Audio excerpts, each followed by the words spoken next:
East African leaders are strongly urging Sudan's North and South to resolve their differences ahead of the January 9th referendum on Southern independence.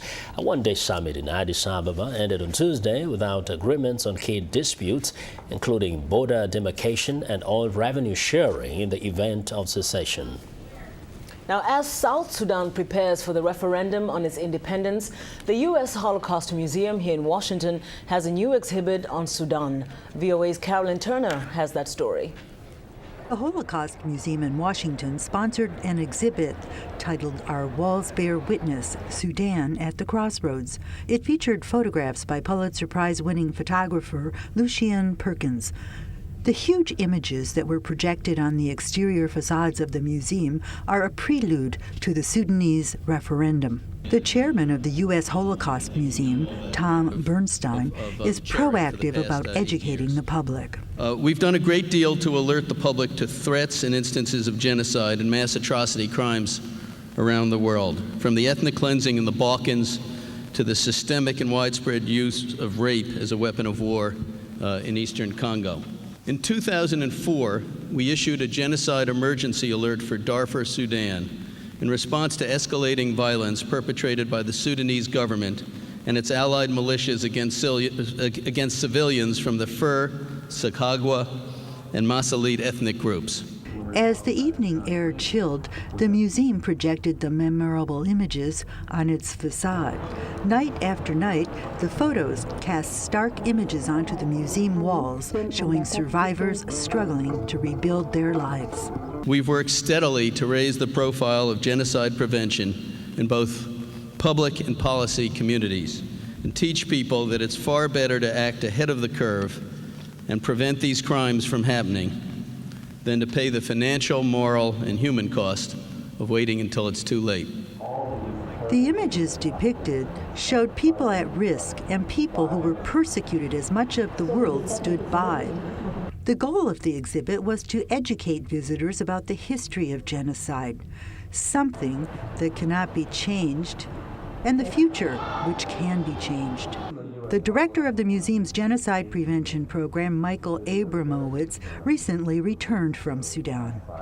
We found people who had been through unspeakable horrors, who had been displaced by war, whose mothers and fathers had been killed. Everybody we talked to had a story, but there was incredible hope among the people, and there's incredible hope in the referendum that's going to take place in January. And I think Lucien really brilliantly captured that hope, which is one of the messages that we have tonight.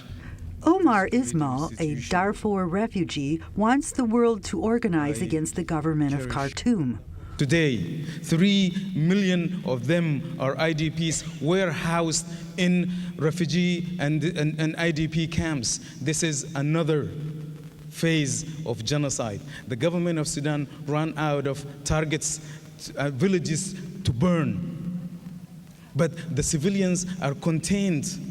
They are in this containment in the IDP camps. They cannot venture out for 2 kilometers. The women will be raped. The men will be killed. The children, now 8 years and counting. I never thought I would talk about this after 8 years. They are still there under this regime. And today, the bombs are falling in Darfur, and the people, civilians like me and you, are killed in Darfur. We shouldn't allow that to happen. We should stop this. We should call on the world to stop this. The South should get its chance to express itself. Do not, and I repeat, please, do not forget Darfur.